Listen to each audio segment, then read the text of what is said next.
Cantabel.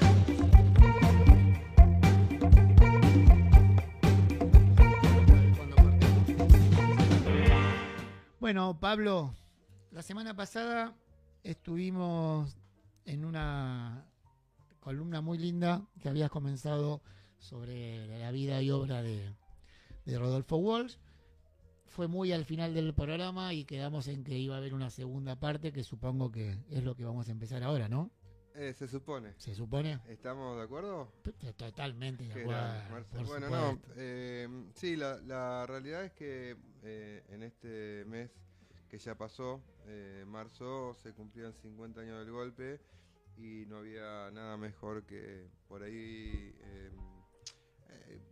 empezar a recordar a algunas personas que han puesto el pellejo en Argentina pensando un poco en una sociedad más justa. Esto que decíamos antes, ¿no? Pensar en una sociedad con justicia social, ¿no? Una sociedad más justa para todos y todas. Particularmente habíamos dicho que Rodolfo Walsh, así hago un breve repaso, ¿no? Venía de ascendencia irlandesa. Era de Choel, me dijiste. Exactamente, Río Negro.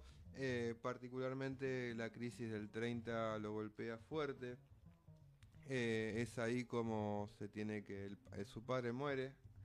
Y en el 36 ellos se trasladan al conurbano bonaerense. Y particularmente tiene una familia, hermanos, uno de ascendencia militar, fundamentalmente de aviación. Fue partícipe de los bombardeos a Plaza de Mayo del año 55. Su hermana monja, o sea que hay una relación muy directa con la iglesia particularmente. No adhirió en sus primeros años al peronismo, de hecho en algún punto coincidía con el golpe del 55, viene de militancia fundamentalmente nacionalista. Bueno, más allá de todas esas cuestiones, aparece algo luego en el año 56, una frase en un bar donde dice hay un fusilado que vive. Eso le quedó resonando particularmente a Rodolfo Walsh y empezó la búsqueda de lo que va a ser un año después lo que todos conocemos como el relato periodístico, ¿no? Con ¿Por las qué no obras haces, literarias. vos que Sí. sos de historia, qué significa eso de hay un fusilado que vive? Bien. Para el que no sabe de qué estás hablando. Exactamente. Bueno, después del golpe del 55 hubo un levantamiento donde condujo fundamentalmente Valle y un grupo de adherentes al peronismo intentó derrocar a lo que se conoció como la fusiladora después, que bueno, fue derrocado, fue desarticulado ese levantamiento y en los predios de José León Suárez hubo fusilamientos de los cuales sobrevivieron 3 personas. Si no me equivoco ahora el número, pero particularmente en una reunión de café, de bar, a Rodolfo Walsh le plantean justamente, escucha esa frase, porque es el comienzo de un proceso distinto para Rodolfo, ¿no? Todos pensamos que Rodolfo fue lo que fue en sus últimos años y no, tiene sus vicisitudes, ¿no? Claro. Él planteó algo en el año 72 que pareció interesante poder plantearlo, que es, bueno, si en los caminos del Señor existen demasiadas incertidumbres, en lo de la historia ni hablemos, ¿no? Él tiraba esa frase como para poder explicar un poco también las condiciones de las personas en general. Bueno, Marce, se anticipó a un mundo literario que va a ser reconocido en Truman Capote, ¿no? En en sus libros particularmente. Bueno, el primero fue el de Rodolfo Walsh, ¿no? Lo que se conoció como Operación Masacre. Después va a surgir ¿Quién mató a Rosendo? Otro libro imperdible para aquellos que le guste un poco la historia y la literatura en general. Bueno, un poco cómo actuaba la burocracia sindical, ¿no? Bien, habíamos dicho previamente que hubo 3 momentos en Rodolfo Walsh. Claro. El primero tenía que ver con este, ¿no? Con el papelito ese. Hay un fusilado que vive, donde aparece la reconstrucción de lo que va a ser después Operación Masacre. Un libro impresionante para que aquellos que lo quieran leer, muy, muy lindo, ¿no? Después va a haber otro momento particular que tiene que ver con la muerte del Che. A ver, fue todo muy rápido, ¿no? Desde el momento hay un fusilado hasta llegar a Cuba, post revolución cubana, en el año 60, y empezar a adherir a ese proceso que se venía dando y a la figura del Che como representación de la rebeldía, etcétera, etcétera, etcétera. Fueron momentos álgidos y muy rápidos. Estamos hablando de apenas 3 años, de un momento a otro. Pero la muerte del Che va a dar una clave. Pablo, sí. ¿Y vos sabés cómo llega él? Por su amigo Massetti. Por Massetti. Porque Eso. ellos fundan Granma, ¿o no? Exactamente. Ellos tenían relación, de hecho Rodolfo tuvo distintos trabajos dentro del periodismo, desde recuperar fuentes, etcétera, hasta hacer algunos escritos. Él escribía fundamentalmente policiales que poco tenían que ver con la realidad social y económica, pero sí tenía que ver mucho con su vida personal, ¿no? La vida en los colegios pupilos. Habíamos dicho que fue estudiante del Instituto FAI de acá de Moreno. Y tiene 2 textos. El otro día lo escuchaba a Feynman, ¿no? Él en el año 73, 74, si no me equivoco, perdón, eso no estaba previsto para comentar, pero me parece que corten. No, es interesante poder sí, obvio, traerlo. por supuesto. Que tiene que ver un texto que él escribe, haciendo añoranza a su momento de escuela. Por supuesto, como todo, está muy relacionado con su ascendencia irlandesa y sus cuestiones. Hay un texto que él escribe en donde se vive de una manera muy particular en un instituto. El padre que está en ese instituto entendía que la vida había que hacer que los más débiles se puedan enfrentar contra todo lo que está mal. ¿Y qué hacía este padre? Bueno, los hacía pelear al más fuerte con el más débil todo el tiempo. Todo el tiempo.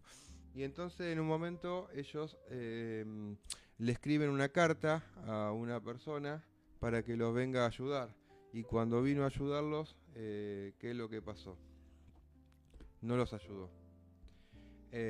¿Cuál era lo que Feynman estaba queriendo resonar? Que el líder no va a hacer, no puede resolver lo que las masas tienen que resolver, ¿no?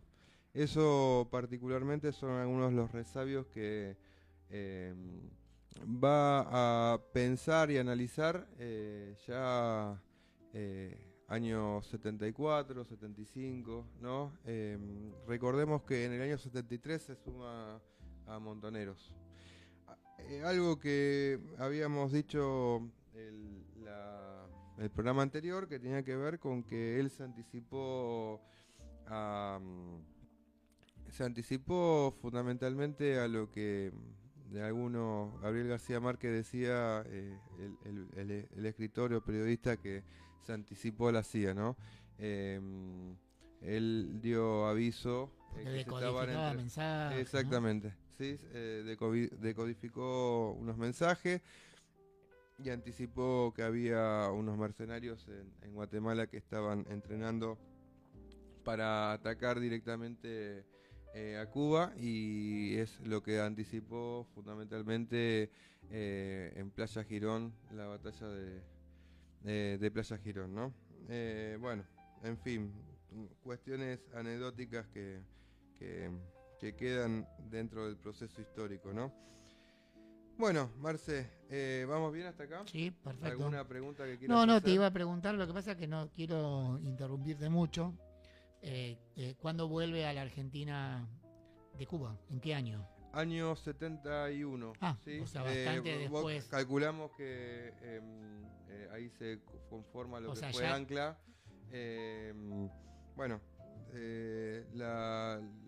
la cuestión termina, o sea, él regresa a la Argentina. Y cuando regresa se incorpora a Montoneros. No, en el año 73 recién se incorpora. Después. Se incorpora después. Hay algo interesante que su última señora, mujer, compañera, rescató en algunos escritos y anticipaba algunas cosas, ¿no? Año 72, en su diario. Decía: si yo muriera mañana, una parte de mí, de mi vida, una parte de mi vida, esta parte podría parecer incesata y ser reclamada por algunos que desprecio e ignorada por otros a los que podría amar.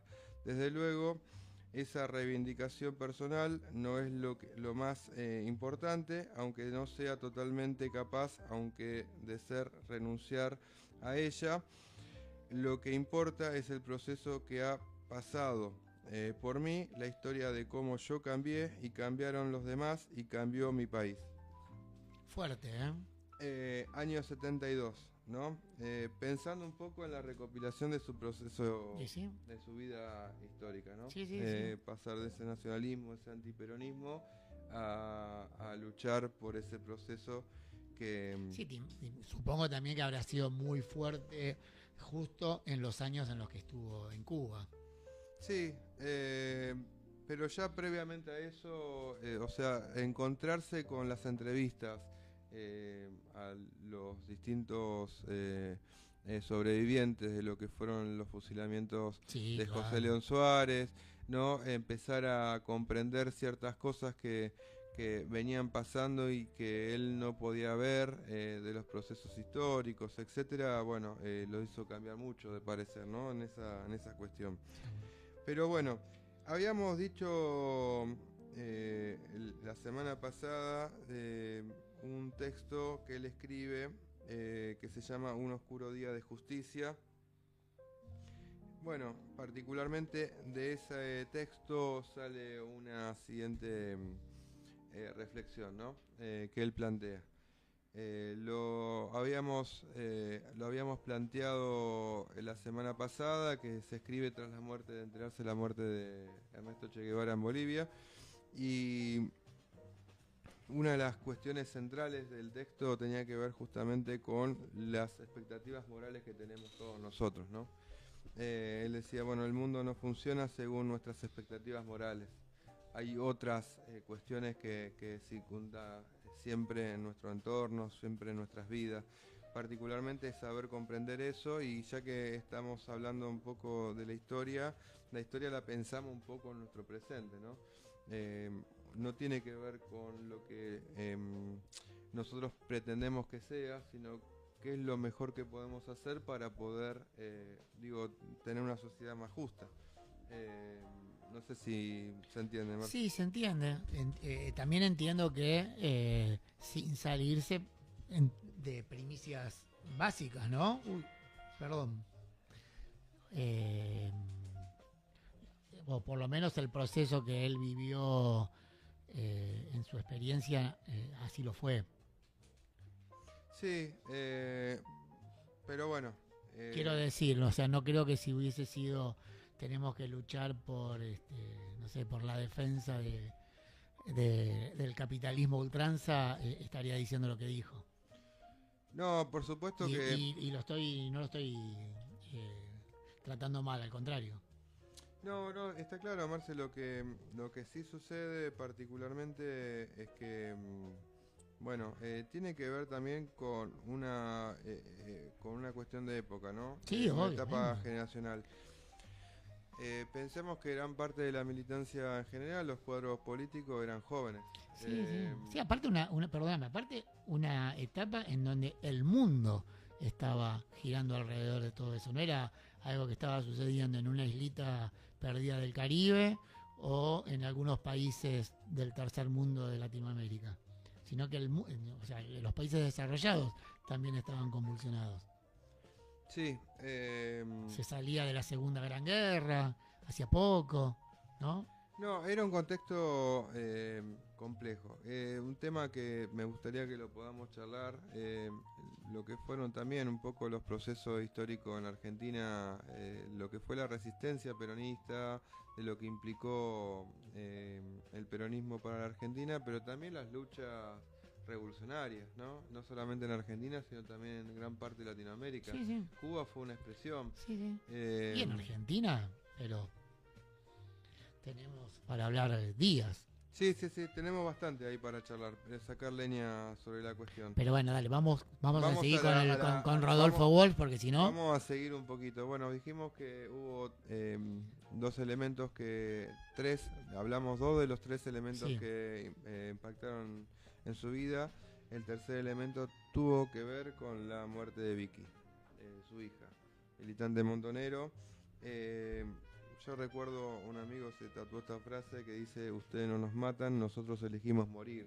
Esa es la frase que se esgrimió después del enfrentamiento entre las fuerzas militares y este grupo de militantes revolucionarios. Eh, y ante esto, bueno, les leo brevemente un pequeño resumen, ¿no? Eh, de lo que Rodolfo Bosch le escribe a sus amigos. Me he preguntado si mi hija, si todos los que mueren como ella, tenían otro camino. La respuesta brota desde lo más profundo de mi corazón y quiero que mis amigos la conozcan. Vicky pudo elegir otros caminos, que eran distintos sin ser deshonrosos, pero el que eligió era el más justo, el más generoso, el más razonado. Su lúcida muerte es una síntesis de su corta y hermosa vida. No vivió para ella, vivió para otros, y esos otros son millones. Su muerte, sí, su muerte fue gloriosamente suya, y en ese orgullo me afirmo y soy quien renace en ella. Esto es lo que quería decir a mis amigos y lo que desearía que ellos transmitieran a otros por los medios que su bondad le dicte. Bueno, fuerte. Le digo, la sí, carta es mucho más larga, cuenta un poco algunas cuestiones que tienen que ver, recordando cómo eran sus últimos momentos con ella, eh, momentos muy cortos, siempre intentando despedirse, pensando que al otro día se iban a no, volver a no, ver. Bueno, todos ellos íntimamente, dice Walsh, sabíamos que eso podría no volver a pasar. Bueno, dijimos lo de la muerte de Vicky y vamos a su última etapa, en las discusiones que tenía con la cúpula dirigencial de Montoneros. Su planteo central tenía que ver, bueno, hay un momento represivo muy grande, hay que replegarse, hay que buscar nuevas formas de lucha. La lucha no es solamente la que se enfrenta directamente, y más cuando puede carrear la vida de muchas personas. Por supuesto que golpeado también en su vida con la muerte de su hija. Bueno, él se recluye en San Vicente y empieza a retomar algo que él particularmente había abandonado, que tenía que ver con su rol de periodista, ¿no? Eh, bueno, particularmente de San Vicente empieza a abarcar ciertas cosas que tienen que ver con otras formas de acción política, la denuncia, la búsqueda nuevamente de testimonios, el análisis político ideológico, la reconstrucción de su relato y algo que había perdido él que tenía que ver con su identidad, ¿sí? Porque Rodolfo había dejado de escribir como Rodolfo Walsh y siempre utilizando seudónimos. Eh, bueno, ¿cómo fueron esos últimos momentos? Él se tenía que encontrar con una persona.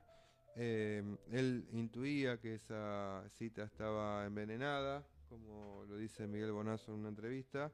Él accede igual, pero previamente